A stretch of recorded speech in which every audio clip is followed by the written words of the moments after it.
చాలామంది అనుకుంటారు వాళ్ళ ఇన్కమ్ అనేది బిలో 12 lakhs ఉంది, టీడీఎస్ కట్టవలేదు, సో ఐటీఆర్ ఫైల్ చేయాల్సిన అవసరం లేదని.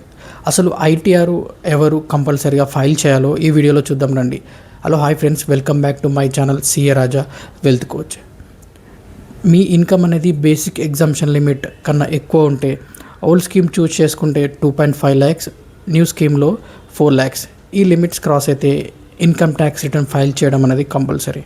ఎలక్ట్రిసిటీ కన్జంప్షన్ అనేది మోర్ దెన్ 1 lakh, మీరు కరెంట్ అకౌంట్లో 1 CR కన్నా ఎక్కువ డిపాజిట్ చేస్తే, మీరు ఫారిన్ ట్రావెల్ చేశారు, అక్కడ 2 lakhs కన్నా ఎక్కువ స్పెండ్ చేస్తే, మీకు బిజినెస్ ఉంది, బిజినెస్లో సేల్స్ 60 lakhs క్రాస్ అయి ఉంటే, ప్రొఫెషన్లో గ్రాస్ రిసీట్స్ 10 lakhs కన్నా ఎక్కువ క్రాస్ అయి ఉంటే, ఫారిన్లో అసెట్స్ ఉన్నాయి, మీకు టీడీఎస్ ఆర్ టీసీఎస్ అనేది 25,000 కన్నా ఎక్కువ డిడక్ట్ అయింది.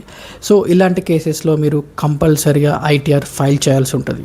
ఈ లిమిట్స్ క్రాస్ అవ్వకపోయినా మీరు ఐటీఆర్ ఫైల్ చేయడం వల్ల మీకు వచ్చే బెనిఫిట్స్, మీరు లోన్ అప్లై చేయాలన్నా, క్రెడిట్ కార్డ్ ప్రాసెసింగ్ అయినా మీకు ఐటీఆర్ అనేది కంపల్సరీ.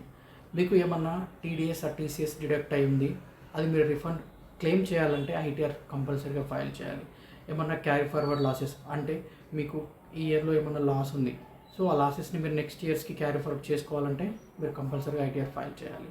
ఇది ఐటీఆర్ అనేది ఇన్కమ్ ప్రూఫ్ లాగా మీకు యూజ్ అవుతుంది. అండ్ నెక్స్ట్ వీసా అప్లికేషన్కి ITR is mandatory. Do follow for more videos CA Raja wealth coach.